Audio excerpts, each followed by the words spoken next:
Hi friends. இப்போ வந்து நாங்கள் மைசூரில் ஆர்கே நாராயணன் மால்குடி டேஸ் எழுதினார்ல, அவருடைய வீட்டுக்கு தான் வந்திருக்கோம். ஸோ என் ஹஸ்பண்ட் வந்து சொல்லிகிட்டே இருந்தாங்க, அவர் வீட்டை போய் பார்க்கணும் அப்படின்னு சொல்லிட்டு. இதுதான் அவர் வீட்டோடைய என்ட்ரன்ஸு. ஸோ இங்கே வந்து டியூஸ்டே மட்டும் லீவு. நம்ம அப்படியே உள்ளே போவோம், போய் பார்த்து பேசிக்கிட்டே இருப்போம். இதெல்லாம் வந்து அவர் யூஸ் பண்ண சேர்ஸு அதெல்லாம் அழகாக வச்சுருக்காங்க. வீடு ரொம்ப நல்லா மெயின்டைன் பண்ணியிருக்காங்க. அதுக்கப்புறம் இது வந்து அவர் வாங்கின பட்டங்கள் அதெல்லாம் வச்சுருக்காங்க. பத்ம பூஷன் வாங்கினதை கூட வச்சுருக்காங்க. அது இவர் வந்து ஆர்கே நாராயணன், அதை கொடுத்தவர் கேஆர் நாராயணன், ரெண்டுமே இருந்தது. இது அவங்க மனைவி, அப்புறம் அவங்களோட பொண்ணு, அவங்க அம்மா அப்பா எல்லாமே இருந்தது. இந்த ஆர்கே நாராயணன் என்ன தெரியுமா? எனக்கே தெரியாதுங்க, போய் தான் நான் தெரிஞ்சுக்கிட்டேன். ராசிபுரம் கிருஷ்ணசாமி நாராயணன். ஸோ எங்கள் சேலத்துக்கு பக்கத்தில் இருக்கிற ராசிபுரத்துக்காரரு.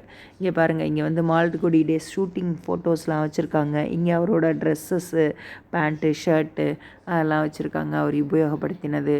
இது வந்து ஒரு ரூம் ஃபுல்லாக பார்த்திங்க அப்படின்னா அவர் எழுதின கொட்டேஷன்ஸு அது இது வச்சுருக்காங்க. இது அவர் வாங்கின விருதுகள் இதெல்லாமும் வச்சுருக்காங்க.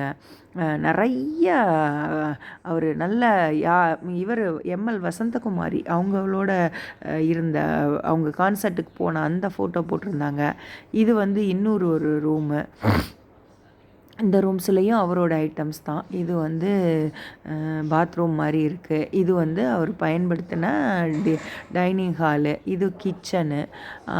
அவரோட ஒய்ஃப் வந்து ரொம்ப சீக்கிரம் இறந்து போயிட்டாங்கன்னு சொன்னார் இவர். அதுக்கப்புறம் அவர் திருமணம் வேறு எதுவும் பண்ணிக்கல. ஸோ ஹேமா அப்படின்னு சொல்லிட்டு ஒரு குழந்த அவங்களோட தான் இருந்திருக்காங்க. ஸோ இதெல்லாம் பாருங்கள், கிச்சன், அந்த காலத்து கிச்சன், பெரிய வீடுங்க. உண்மையிலேயே சூப்பராக இருக்குது, ரொம்ப நல்லா மெயின்டைன் பண்ணுறாங்க. அவர் அதுக்கப்புறமா சென்னையில் இருந்ததாக சொன்னார். இந்த வீட்டெல்லாம் அவருக்கு அப்புறமா ஆனால் அவருக்கு முன்னாடி அவங்க பொண்ணு இறந்து போயிட்டாங்க அப்படிங்கிற மாதிரி சொன்னாங்க. இது மாடிப்படி பாருங்கள், ஃபுல்லாக ரெட் ஆக்சைடு தரையோடு சேர்த்து ரொம்ப நல்லா இருந்தது. மேலே ஃபுல்லாக அவர் சொன்ன பொன்மொழிகள்லாம் வந்து அழகாக சொல்லியிருந்தாங்க. ஸோ ரொம்ப நல்லா இருந்தது. அதுக்கப்புறமா இந்த வீட்டை வந்து ஒரு 2.5 கோடிக்கு விற்றுடலாம் அப்படிங்கிற மாதிரி முடிவு பண்ணாங்களாம்.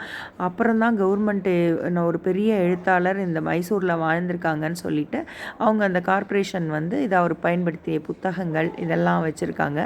எதையும் தொடர்றதுக்கு அனுமதி இல்லை, நீங்கள் போய் நிதானமாக பார்க்கலாங்க.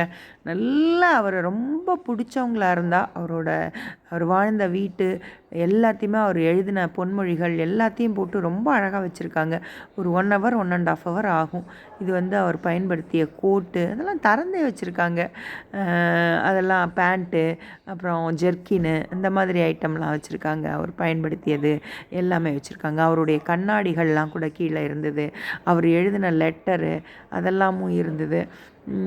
ஸோ அந்த வீட்டை வந்து அதுக்கப்புறமா கவர்மெண்ட் வந்து ஒரு 3 கோடி செலவழித்து இந்த மாதிரி ரினோவேட் பண்ணிச்சு அப்படின்னு சொல்லிட்டு அதெல்லாம் வச்சுருக்காங்க. இது அவரோட சர்டிஃபிகேட்ஸு அதெல்லாம் மாட்டி வச்சுருக்காங்க. நிறைய படித்து பிஹெச்டி வாங்கியிருக்காருங்க.